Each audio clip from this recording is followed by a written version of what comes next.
ఒక IT hub రావాలన్నా, ఒక పారిశ్రామిక కారిడార్ రావాలన్నా తప్పకుండా చేసి పెట్టగలిగే సత్తా నరేంద్ర మోడీ గారి ప్రభుత్వానికి ఉంటుంది. ఆ ప్రభుత్వంలో ఏం నాకుంటది కాబట్టి తప్పకుండా ఆ బాధ్యత గుర్తుపెట్టుకుంటా అని చెప్పి తెలియజేస్తాం. అంతేకాదు ఈరోజు మెట్రో రైలు కావచ్చు, ఇవాళ నంద నడక నడుస్తున్నటువంటి ఫ్లైఓవర్లు కావచ్చు, ఇవాళ అనేక రకాల సమస్యలు కావచ్చు, ఇవన్నీ కూడా మీకు చేసి పెట్టే బాధ్యత నాదని చెప్పి మనం చేస్తా ఉన్నాం. పేదవాళ్ళకి ఉచిత వైద్యం, ఉచిత విద్య అందించే ప్రయత్నం తప్పకుండా చేస్తాం. ఇవాళ డబుల్ బెడ్రూమ్ల విషయంలో పేరుకు కేసీఆర్ గారు చాలా మాట్లాడిండు, వారి గురించి నేను మాట్లాడగాని నరేంద్ర మోడీ గారు దేశంలో పేదలకు సొంత ఇంటి కల నెరవేర్చాలని 4 కోట్ల ఇల్లు కట్టిస్తే ఇక్కడ మాత్రం మోడీ ఏంది, కీడి ఏంది, బోడి ఏంది అని చెప్పి మాట్లాడి ఆ ఇల్లు కట్టకుండా పేదలకు సొంత ఇంటి కల నెరవేర్చకుండా ఇవాళ కళ్ళల్లో మట్టి కొట్టింది గత ప్రభుత్వం. ఇవాళ ఈ ముఖ్యమంత్రి చాలా హామీలు ఇచ్చిండు. ఆ హామీలు 1 కాదు 2 కాదు 6 గ్యారంటీలు, 66 హామీలు, 420 రకాల పనులు హామీలు ఇచ్చిండు.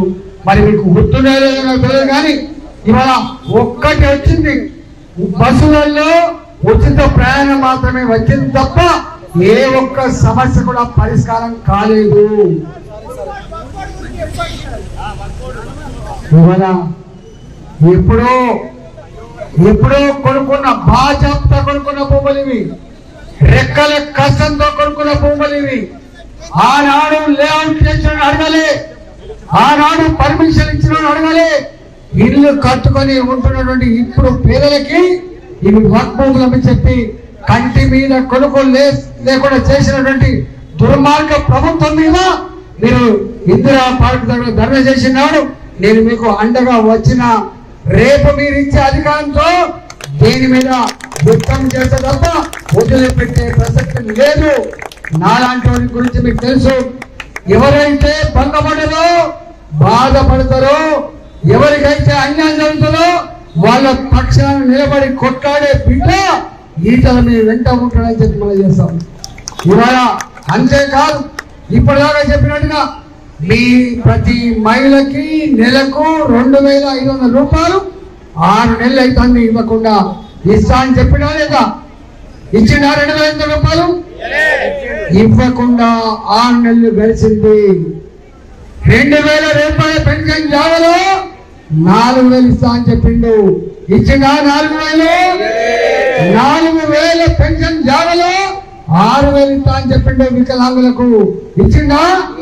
కళ్యాణ లక్ష్మి 1,00,000 రూపాయల చెక్కుతో తులం బంగారం ఇస్తా అని చెప్పిండు. ఇచ్చిండా? కొత్త పెన్షన్లు ఇచ్చిందా? కొత్త రేషన్ కార్డు ఇచ్చిందా? ఆడపిల్లలకి కాలేజీ పోయే వాళ్ళకు స్కూటీ ఇచ్చిందా?